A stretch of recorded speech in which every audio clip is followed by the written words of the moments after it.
estaremos desarrollando la lección 25. Todo nos ayuda para bien. Amadas hermanas, muy buenas noches. En primer lugar, quería dar las gracias por cada oración que ustedes han levantado sobre mi salud. Todavía no estoy totalmente bien, pero sí aprendiendo nuevas cosas, y justamente el texto que nos toca aprender el día de hoy tiene mucho que ver con eso. Bueno, si nosotros vemos lo que hemos aprendido en la clase anterior, habíamos entendido que el Espíritu Santo mora en nosotros, y también habíamos entendido que el Espíritu de Dios es suficiente y poderoso sobre la carne, y por eso nosotros ya no podemos ser fácilmente tentadas. Y esto lo reafirma el texto de Primera de Tesalonicenses, el capítulo 4, versículos 7 y 8, y lo vamos a leer. Dice: Dios nos ha llamado a vivir vidas santas, ¿no? No impuras. O sea, el Señor quiere que nuestras vidas no sean impuras ya, sino santas, ¿no? Según el texto. Por lo tanto, dice, todo el que se niega a vivir de acuerdo con estas reglas, o sea, se está refiriendo a las reglas de Dios, no está desobedeciendo enseñanzas humanas, sino a quien están rechazando es a Dios, porque es Dios el que da el Espíritu Santo. Entonces podemos entender que si nosotros seguimos en rebeldía, porque el Señor ya nos ha llamado a vivir una vida santa, entonces si nosotros vivimos contrariamente a la palabra de Dios, no estamos nosotros rechazando ninguna enseñanza humana o alguna regla humana, sino que directamente estamos rechazando a Dios, ¿no? Porque Él ya nos ha dado el Espíritu Santo. Y al darnos el Espíritu Santo, esto justamente nos capacita para poder vivir vidas santas. Por eso, al dejar que el Espíritu Santo more en nuestras vidas, es el Espíritu quien nos va a dar el vigor cuando lo necesitamos, nos va a dar paz, ¿no? Cuando estamos en plenas batallas, nos va a dar entendimiento para poder discernir y enfrentar diferentes situaciones. Va a llenar nuestros corazones también de esperanza.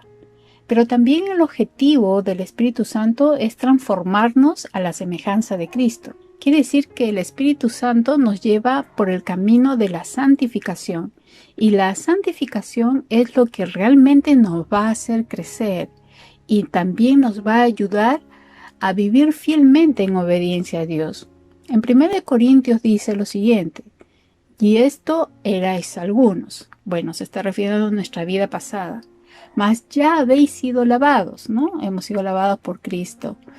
Entonces ya han sido santificados, ya han sido justificados en el nombre del Señor Jesús. Esa es la obra redentora del Señor. Y por el Espíritu de nuestro Dios. Entonces acá se reafirma hacia dónde nos está guiando el Espíritu Santo, hacia una vida de santificación. Por eso, si el Espíritu mora en nosotros y estamos pasando por pruebas, el Espíritu Santo nos va a hacer entender que todo ayuda para bien. En este tiempo de enfermedad, toda esta semana, ya mañana estoy cumpliendo 7 días. Gracias a Dios, varios del equipo de pastores se han recuperado. Bueno, y para mí ha sido más fuerte por la enfermedad previa que tengo, la prediabetes, lo que no me ha permitido poder a veces asimilar todos los alimentos, porque mi cuerpo no tiene muchas sales, y eso ayuda a que uno solidifique el alimento que consume, y ese no ha sido mi caso. Por eso es que hasta el día de hoy estoy mal del estómago. Pero el Señor, a lo largo de esta semana, me hacía recordar justamente este texto: todo ayuda para bien. Todo ayuda para bien. Y es el texto que vamos a leer, porque es el texto que nos toca también estudiar.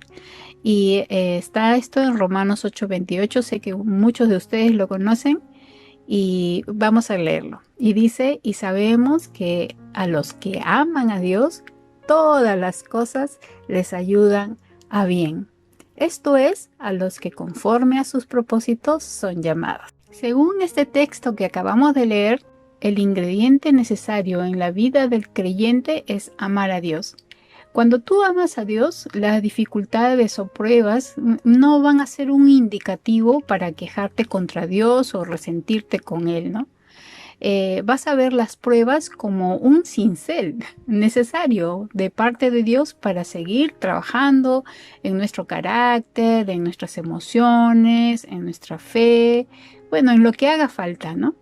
Entonces, todas las pruebas debemos mirarlo de esta forma. El Señor te está preparando a través del Espíritu Santo y su palabra para el día en que estemos delante de Él por siempre. Si todo realmente ayuda para bien y es a los que conforme a su propósito son llamados, Dios va a permitir que todas estas circunstancias cooperen para bien. Y desde que Él nos hizo suyos, como lo entiende y lo expresa Pablo en Filipenses 3:12, dice lo siguiente: pero sigo adelante a fin de hacer mía esa perfección para la cual Cristo Jesús primeramente me hizo suyo. Él entendía que su punto de partida era Cristo. Y Cristo lo hizo suyo, o sea, se apropió de la vida de Pablo, y por esa razón Pablo sabe que tiene que seguir adelante, ¿no? Y por eso habla también aquí, a fin de hacer mía esa perfección. Sabe que para poder ir en el camino de perfección no va a ser fácil, va a pasar pruebas, y lo vemos esto en el registro de las cartas de Pablo. Entonces la vida para él no fue fácil, ¿no? Pero el Espíritu Santo estaba trabajando en su carácter, en su vida, para que pueda llegar justamente a esa meta. Por eso, amada hermana, todo, absolutamente todo, sea bueno, sea malo, va a colaborar para el bien de nuestras vidas. Es un tallado personal de parte de Dios, y el Señor va a invertir tiempo en nosotras porque somos sus hijas, y lo que Él permite está dentro de sus propósitos y también de sus planes eternos. Quisiera recordarte que cuando Dios nos salva, va a ocuparse de nosotras. Va a hacer todo para ayudarnos a terminar bien la carrera. Lo expresa en el versículo 29. Dice, porque a los que antes conoció también los predestinó, o sea, los eligió, para que fuesen hechos conforme a la imagen de su Hijo, para que Él sea el primogénito entre muchos hermanos. Y a los que predestinó, o sea, eligió, a estos también, ¿qué dice el texto? Llamó. Y a los que llamó, a estos también justificó. Y a los que justificó, a estos también glorificó. Bueno, lo que acabamos de ver es que en este texto nos habla de un proceso de parte de Dios para nuestras vidas, para con cada uno de sus hijos. Bueno, eso lo vamos a ir viendo poco a poco. Pero mientras preparaba este tema, Dios me trajo a la memoria el caso de una hermana que de alguna manera presentaba su protesta porque a ella le pasaba de todo cada vez que quería infringir un mandato de Dios, ¿no? Pero a su esposo, que había violentado un montón de reglas de Dios, no le pasaba nada, ¿no? Entonces, bueno, en conclusión, ¿quién es la hija, ¿no? En este caso es ella la hija, y bueno, su esposo, a pesar de que decía ser cristiano, simplemente uno puede entrar en duda, ¿no? Entonces vamos a volver a leer ese texto, ¿sí? Dice, porque a los que antes conoció también los predestinó, los eligió, para que fuesen hechos conforme a la imagen de su Hijo, para que Él sea el primogénito entre muchos hermanos. Y a los que predestinó, a ellos también llamó, y a los que llamó, a esos también justificó, y a los que justificó, a estos también glorificó. Ahora, si observamos bien el texto, entonces, como mencionaba, vamos a ver un proceso en la vida del Hijo de Dios. Dice acá, por ejemplo, dice, antes conoció, ¿no? Quiere decir que Dios conoció a los suyos de antemano, antes de que sean creados. Y también dice que los predestinó, que significa que los eligió. Y la elección del Señor habla que no va a perder a ninguno de sus hijos, porque la elección de Dios es segura, ¿no? Entonces, Por esa razón es que Jesús mismo mencionaba en el libro de Juan, miren lo que dice Juan 17:12, dice, cuando estaba con ellos, refiriéndose a sus discípulos, cuando estaba con ellos en el mundo, ¿no? Porque claro, su ministerio ha sido acá en la tierra, yo los guardaba en tu nombre, en el nombre del Padre, a los que me diste. ¿Quién les entregó entonces a cada uno de ellos? Fue Dios. Dice Jesús, yo los guardé y ninguno de ellos se perdió, sino el hijo de perdición. Se estaba refiriendo a Judas. En este texto vemos algo de mucha importancia. Por un lado, no hay pérdida para los que pertenecemos al Señor, pero habla de uno que sí se perdió, que es Judas. Nosotros sabemos por el relato bíblico que este hombre hizo la labor de un cristiano, hizo la labor, pero no había nacido de nuevo. La Biblia lo describe como ladrón, como codicioso, como traidor, ¿no? Judas salía a predicar, salía a servir, pero no pertenecía al rebaño de Jesús. Solo imitaba a los del camino, pero no estaba en el camino que es Cristo, ¿no? El texto también menciona para que fuesen hechos conforme a la imagen de su Hijo. Entonces aquí está hablando del propósito de Dios en nosotros. Ya no podemos seguir nuestra propia sombra de nuestra vida vieja, sino que ahora tenemos que reflejar el carácter de Jesús. No sé cuánto tiempo le tome a Dios con cada una de nosotras. Algunas pueden ser un poco más duras, más reacias y muchas veces pueden esconderse en su propia tristeza. Esta tristeza se puede volver en lamento, ¿no? He conocido a mujeres que por años, ¿no? Se siguen lamentando de lo mismo y no salen de ahí. O a veces se sienten fracasadas y ahora solamente lo presentan como queja, ¿no? Puede presentarse situaciones muy difíciles que nos mueven muchas veces el piso y nos pueden atascar en la vida. Pero Dios, que desea que reflejes la imagen de su Hijo, no va a descansar hasta que logre su objetivo. Porque la elección que el Señor ha hecho, como hemos mencionado, no tiene pérdida. Preocúpate si los problemas que te agobian tienen más de 2 años y sigues con el mismo lamento, esto indica que no quieres salir de ese agujero. Pídele perdón a Dios y ríndele tu corazón para que Él empiece su obra perfecta en ti. Estos textos son tan reconfortantes para la vida de un creyente que creo que también lo fueron para la vida de Pablo. Por eso él, con toda seguridad y maravillado, el apóstol hace algunas preguntas para animar a la iglesia de Roma y a cada creyente que va a leer esta porción de la Biblia y la entiende. Yo muchas veces he leído estos textos, ¿no? Pero estudiarlos a profundidad, bueno, en este tiempo también, porque Dios tiene su tiempo, ¿no?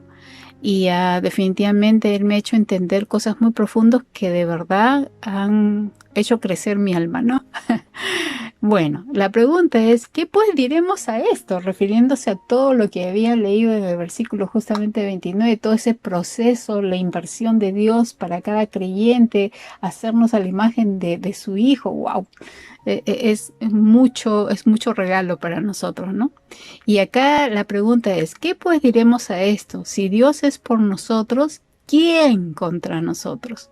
Pablo estaba tan maravillado del plan de Dios y sus propósitos para con sus hijos. Por eso hace la pregunta, ¿qué pues diremos a esto? ¿Qué podía agregar Pablo? ¿O qué podemos agregar nosotros a todo lo que el Señor había descrito a través de su Espíritu? Nada, no podemos añadir nada a la perfección del plan y de los propósitos de Dios, ¿no? Esta pregunta realmente asevera que Dios está de nuestro lado. Nadie puede levantar una acusación contra nosotros en su presencia porque ya hemos sido rescatados, ¿no? Y Él por eso dice la palabra, Él nos eligió, nos llamó, nos justificó, nos está transformando en la imagen de su Hijo a través del Espíritu. ¡Wow! ¿Qué más queremos, no? O sea, lo tenemos realmente todo, ¿no? Y Pablo lo menciona en Gálatas 1:4, dice, tal como Dios nuestro Padre lo planeó, Jesús entregó su vida por nuestros pecados para rescatarnos de este mundo de maldad en el que vivimos. Realmente el Señor nos ha rescatado para transformarnos. De verdad agradezcamos al Señor por ello, ¿no? O sea, ten un tiempo a solas con el Señor y agradécele por todo lo que Él hace por nuestras vidas, ¿no? Pero miren lo que dice el versículo 32. Dice, Él no escatimó ni a su propio Hijo, sino que lo entregó por todos nosotros. ¿Cómo no nos dará también con Él todas las cosas? ¡Wow! ¿No? Es tremendo ese texto, ¿no? Entonces vemos que Dios no retuvo a su Hijo para sí. Dios entregó a su propio Hijo. ¿Y para qué lo entregó? Tú y yo lo sabemos. Fue para morir por cada uno de nosotros, ¿verdad? Si Dios no negó a su Hijo por causa nuestra, no nos negará nada de su reino, porque todos los salvos seremos hermanos de Jesús, siendo Él el primogénito, como lo menciona el versículo 29. Y en el versículo 33 y 34 vamos a seguir leyendo. Dice, ¿quién acusará a los escogidos de Dios? Dios es el que justifica. ¿Quién es el que condenará?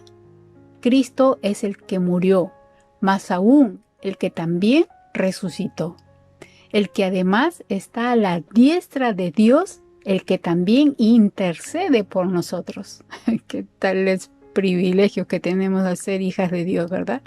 Entonces nadie nos puede ni acusar ni condenar, porque Cristo hizo todo en la cruz. Y en Colosenses 2, 13 al 15 menciona, y a vosotros estando muertos en pecado, porque así estábamos en esa condición, y en la incircuncisión de vuestra carne, os dio vida juntamente con Él, perdonándoos todos los pecados, anulando el acta de los decretos que había contra nosotros, que nos era contraria, quitándola de en medio y clavándola en la cruz. Y despojando a los principados y a las potestades, los exhibió públicamente, triunfando sobre ellos en la cruz. Acá nos habla en qué condición estábamos, porque nacimos en esta naturaleza de pecado. Entonces Dios nos da vida con Cristo al perdonarnos del pecado. De esta manera el Señor anuló el acta con los cargos que había contra nosotros, ¿no? Y la eliminó clavándole en la cruz. Es lo que dice el texto. De esta forma despojó, les quitó, ¿no?, a todos los gobernantes espirituales y los avergonzó públicamente con su victoria sobre ellos en la cruz. Entonces vemos a nosotros acá que Cristo murió, fue entregado por nuestras ofensas, fue resucitado de los muertos para que nosotros seamos justificados, santificados y redimidos. Y ahora está sentado a la diestra de Dios. ¿Por qué? Porque Él hizo todo lo que su Padre le pidió que haga. Y por esa razón Él está sentado a la diestra. Si alguna hermana desea llevar a los pies de Jesús a alguien, puedes hacerle escuchar este mensaje. Bendiciones, querida hermana. Esta va a ser tu tarea. Dios, entiendo que tú has enviado a tu Hijo Jesús con el propósito de salvar a aquellos que creen en Él. Y entiendo lo que hizo en la cruz por mí. Por eso quisiera pedirte que me perdones de todos mis pecados y me limpies a través del sacrificio redentor que hizo Jesús en la cruz, quien tomó mi lugar. Gracias, Señor Jesús, porque sé que la muerte no te venció y ahora que creo en ti y he sido perdonada, tú me has dado una vida nueva y para siempre, permitiéndome ser tu hija. De ahora en adelante mi compromiso es mirarte a ti y dejar que el Espíritu Santo guíe mi vida y también me lleve por el camino de la santidad a través de tu palabra, y de esta manera dejar que Dios imprime el carácter de Jesús en mi vida y pueda reflejarte a ti, Señor Jesús, que eres mi Salvador y Rey.